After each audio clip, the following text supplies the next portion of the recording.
Okay, well, welcome back, everyone. I have Karen here, who is the owner of Get Organised KLC, and Karen is a professional decluttering consultant and uses the KonMari method. So, Karen, do you just want to give us a quick run through of who you are as a personally and professionally, so we can get more of a sense of who we're speaking with today?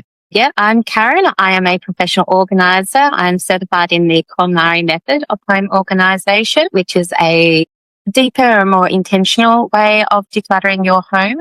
And we find things that spark joy and will support us in our life moving forward, not just looking at the stuff, but the role of your stuff in your life. Personally, I'm a mother of 3 young boys and I live in beautiful Hobart, Tasmania. Great, thanks so much. And so for anyone that may have missed it, I'm Eve McIntyre. I'm the founder of the Project Emerald Collective. Project Emerald is a marketplace app for quality secondhand fashion and accessories that was launched in August 2025. So we are operating in the Australian and Indian markets at the moment, but we are looking to expand globally over the coming months. But I've really leaned into what is lighting me up, and that's how the Project Emerald Collective came about, looking to have these conversations where we are collectively raising female consciousness and stepping into the person that we're here to be. Life isn't a dress rehearsal. We've only got one shot, so we might as well,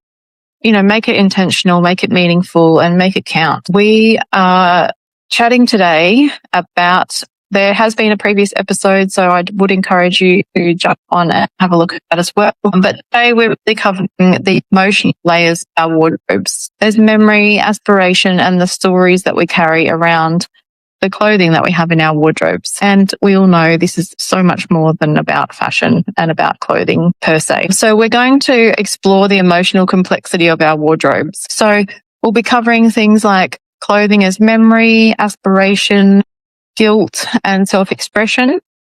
Why women struggle to let go. That's one. How our body changes, how our confidence changes, and how our self-worth is showing up in our wardrobes. So really, I would love to hear from you, Karen. Why is clothing such an emotionally charged category in the work that you do? Yes. I think it comes down to our sense of self and our identity.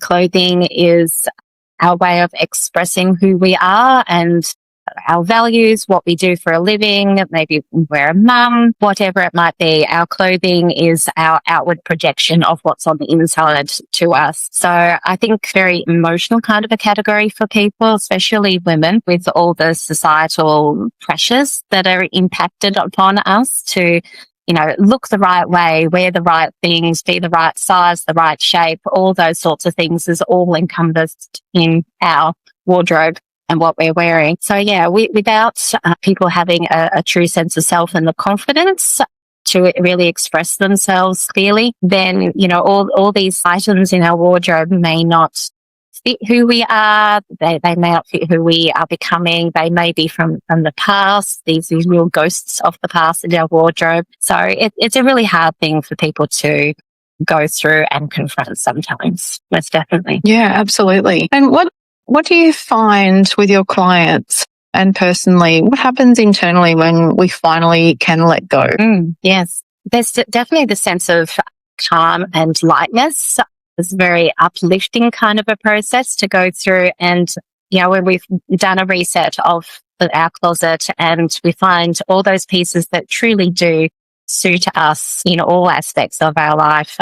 And they're more than just clothes. They're things that support us and make us feel good about ourselves. They're things that bring you joy. So when your closet's full of those things and you've let go of all that baggage, lighter, more confidence, it's a joyous thing. Yeah, absolutely. I recently, for anyone that hasn't listened to episode 1, I recently had the pleasure of having a wardrobe audit done and a refresh with Karen.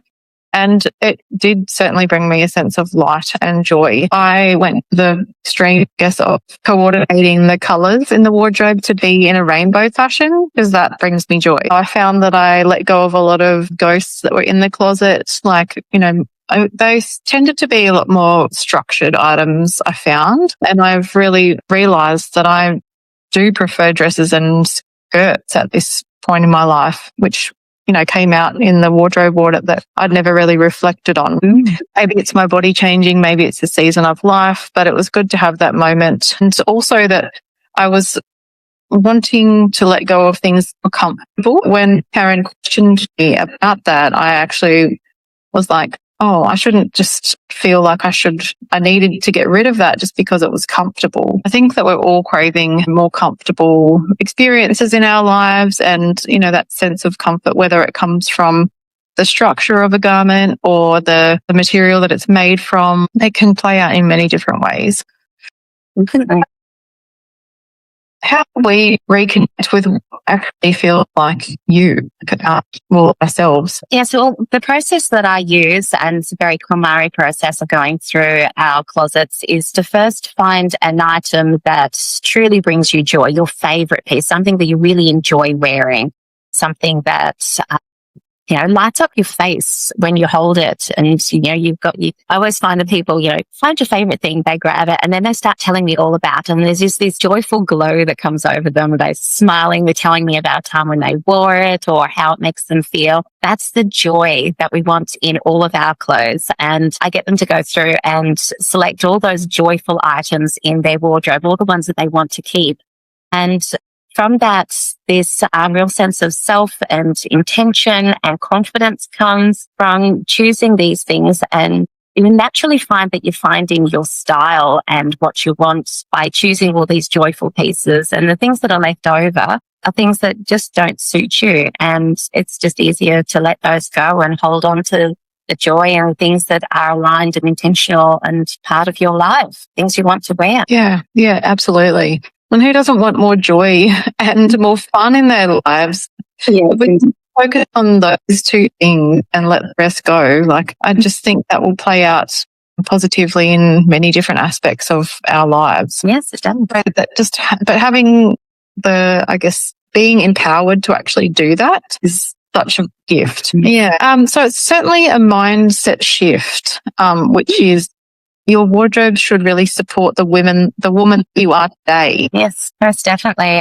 So often I go through somebody's wardrobe with them, and there's all these items that are from the past that maybe they don't fit anymore, or they're just not the right style that they're holding on to. It's, almost a bit like letting go of a part of themselves by letting go of these items. So we really need to remember that our memories are in here. They're not in items. So it's okay to let those things go. And then there's also the other side of the wardrobe of things that are perhaps aspirational pieces, things that, one day I'm going to wear this. One day I'm going to be confident enough to wear this. One day I'm going to have that job where I can wear this item, whatever it might be. It's great to have some of those pieces in your wardrobe. It's great to have those aspirational things, just as long as it's not too many of them, of course, and that we're being realistic as well about the things that we're going to hold on to, that they're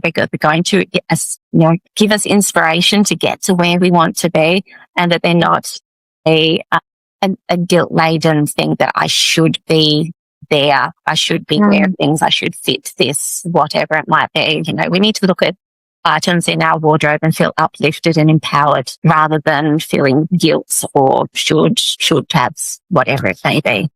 Yeah, absolutely. Yeah, I really don't like the word should. It just comes across as just things that you like. I should do that, but why? Why do you feel like you should do anything? If you really wanted to do it, you would have done it. Yeah, so, definitely. Yes. I think we should ban the word should. Yes, should let go of the word should. Yeah, and give ourselves permission to do that. Yes. Live here and now, and be accepting and pleased with who you are and who you are becoming. That's the beautiful thing. There should not be a should. You are whoever you are, and be joyful for who you are. Yeah, absolutely. And life isn't a dress rehearsal. So we've only got the here and now, and the future. So, and the past is a memory. I'm really looking into, what lights me up, the person that I'm becoming, and also giving ourselves permission to love ourselves just the way we are. Yes. Like, it's not something that you need to wait to have confidence, like, or you need to wait to give yourself permission, or wait to love yourself, or wait till things change. Like, be the change right here and now, and just decide, because you can't control anything except your mind and your mindset, really. So yeah, I feel like today's the day. Today is the day, season. Yeah, absolutely. All right. Well, we'll wrap up there, and we'll come back for episode 3, which will be about clutter, mental load and overwhelm, and how our homes shape our inner world. So really wanting to connect clutter to well-being, stress and emotional bandwidth, which I know will be interesting and triggering probably for many women out there, but it's an important topic. So we'll be back with the next episode.